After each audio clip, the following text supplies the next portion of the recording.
ಕೇಂದ್ರೀಯ ಮಾಧ್ಯಮಿಕ ಶಿಕ್ಷಣ ಮಂಡಳಿ ಅಂದ್ರೆ ಸಿಬಿಎಸ್ಇ ಈ ಶೈಕ್ಷಣಿಕ ವರ್ಷದಿಂದಲೇ 6ನೇ ತರಗತಿಯಿಂದ ತ್ರಿಭಾಷಾ ಕಲಿಕೆಯನ್ನ ಕಡ್ಡಾಯ ಮಾಡಿದೆ.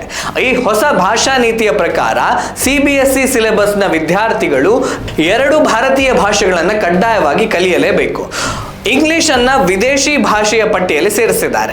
ಇದರಿಂದ ವಿದ್ಯಾರ್ಥಿಗಳು ಭಾರತೀಯ ಭಾಷೆಗಳನ್ನ ಕಲಿಯಲೇಬೇಕಾದಂತಹ ಅನಿವಾರ್ಯತೆಗೆ ಬಂದಿದ್ದಾರೆ. ಹೀಗಾಗಿ ಕರ್ನಾಟಕದ ಸಿಬಿಎಸ್ಇ ಶಾಲೆಗಳಲ್ಲಿ ಈಗ ಕನ್ನಡ ಭಾಷಾ ಶಿಕ್ಷಕರಿಗೆ ಬೇಡಿಕೆ ಹೆಚ್ಚಾಗಿದೆ ಅಂತ ತಿಳಿದು ಬಂದಿದೆ. ಇಲ್ಲಿಯವರೆಗೆ ಅನೇಕ ವಿದ್ಯಾರ್ಥಿಗಳು 3ನೇ ಭಾಷೆಯಾಗಿ ವಿದೇಶಿ ಭಾಷೆಗಳಾದ ಫ್ರೆಂಚ್, ಜರ್ಮನ್ ಅಥವಾ ಸ್ಪ್ಯಾನಿಷ್ ಭಾಷೆಗಳನ್ನ ಹೆಚ್ಚಾಗಿ ಆಯ್ಕೆ ಮಾಡ್ತಾ ಇದ್ರು. ಇದೀಗ ವಿದ್ಯಾರ್ಥಿಗಳು ಭಾರತೀಯ ಭಾಷೆಗಳನ್ನೇ ಆಯ್ಕೆ ಮಾಡಿಕೊಳ್ಳಬೇಕಾಗಿದೆ. ಹೀಗಾಗಿಯೇ ಕನ್ನಡ ಭಾಷಾ ಶಿಕ್ಷಕರ ಬೇಡಿಕೆ ಕೂಡ ಹೆಚ್ಚಾಗಿರುವಂಥದ್ದು.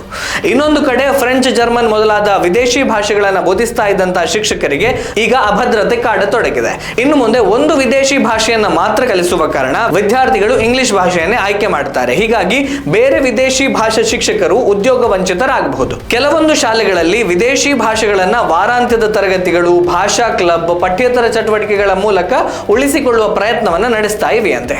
ಇಷ್ಟೆಲ್ಲ ಆದರೂ ಕೂಡ ನಮ್ಮ ಭಾಷಾ ಹೋರಾಟಗಾರರು ಮೌನವನ್ನು ವಹಿಸಿದ್ದಾರೆ. ಹೌದು, ಕರ್ನಾಟಕದಲ್ಲಿ ಹಿಂದಿ ಬೇಡ ಅಂತ ಬೀದಿಗಿಳಿದು ಹೋರಾಟ ಮಾಡಿದ ಸೋಕಾಲ್ಡ್ ಭಾಷಾ ಹೋರಾಟಗಾರರು ಕೇಂದ್ರ ಸರ್ಕಾರವು ಸಿಬಿಎಸ್ಇ ಪಠ್ಯಕ್ರಮದಲ್ಲಿ ಹೊಸ ತ್ರಿಭಾಷಾ ಕಲಿಕೆಯನ್ನ ಅಳವಡಿಸುವ ಮೂಲಕ ವಿದ್ಯಾರ್ಥಿಗಳ ಮಾತೃಭಾಷೆಗೆ ಹೆಚ್ಚಿನ ಆದ್ಯತೆಯನ್ನ ಕೊಟ್ಟಿದೆ.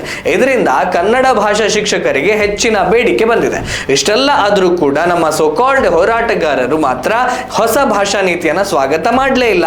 ಯಾಕೆ ಅಂತ ನಾವು ಬಿಡಿಸಿ ಹೇಳಬೇಕಾದಂತಹ ಅವಶ್ಯಕತೆ ಇಲ್ಲ ಅಂತ ಭಾವಿಸ್ತೇನೆ. ಸಿಬಿಎಸ್ಇ ಹೊರತಂದಿರುವಂತಹ ಹೊಸ ತ್ರಿಭಾಷಾ ನೀತಿಯಿಂದ ಭಾರತೀಯ ಭಾಷೆಗಳಿಗೆ ಪ್ರಾಧಾನ್ಯತೆ ಸಿಗಲಿಕ್ಕಿದೆ. ಕರ್ನಾಟಕದಲ್ಲಿ ಕನ್ನಡ ಭಾಷಾ ಕಲಿಕೆಗೂ ಕೂಡ ಹೊಸ ಉತ್ತೇಜನ ದೊರೆಯಲಿದೆ. ಇದುವರೆಗೆ ಕರ್ನಾಟಕದ ಕೆಲವು ಸೋಕಾಲ್ಡ್ ಇಂಟರ್ನ್ಯಾಷನಲ್ ಹೆಸರಿನ ಶಾಲೆಗಳಲ್ಲಿ ಕನ್ನಡ ಭಾಷಾ ಕಲಿಕೆಯೇ ಇರಲಿಲ್ಲ. ಕೆಲವೊಂದು ಶಾಲೆಗಳಲ್ಲಿ ಕನ್ನಡ ಭಾಷಾ ಕಲಿಕೆ ಇದ್ರೂ ಕೂಡ ಕೇವಲ ಔಪಚಾರಿಕ ವಿಷಯವಾಗಿ ಪರಿಗಣನೆ ಮಾಡಲಾಗ್ತಾ ಇತ್ತು. ಆದರೆ ಹೊಸ ನಿಯಮದ ಪ್ರಕಾರ ಭಾಷಾ ಬೋಧನೆಗೆ ಹೆಚ್ಚಿನ ಮಹತ್ವ ಸಿಗಲಿಕ್ಕಿದೆ.